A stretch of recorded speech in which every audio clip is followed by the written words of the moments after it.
আজকের ভিডিওটা দাদাদের সাথে হয়েছিল একটু মজা করে। দুপুর 1:30টার সময় দাদা দোকান বন্ধ করার পর একটু তর্ক করে সব কটা ছেলের সাথে আনন্দ করতে করতে ডন মারা হচ্ছিল।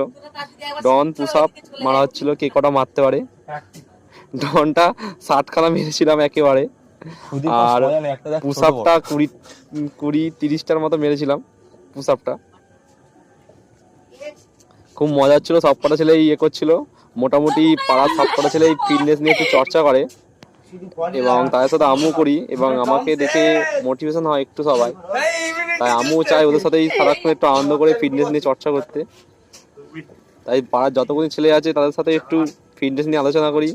একটু জানো তো, নিজেরটা একটু ভালো হলে সবাই দেখে পছন্দ করে। তাই কিছু যদি তোমরা ফিটনেস নিয়ে চর্চা করো পাড়াতে, একটু পাড়ার ছেলেদেরকেও দেখেও তারাও যাতে একটু ফিটনেস নিয়ে চর্চা করে, তার হেলথটাও ভালো থাকে, তার শরীরটাও ভালো থাকে। ফিটনেস নিয়ে চর্চা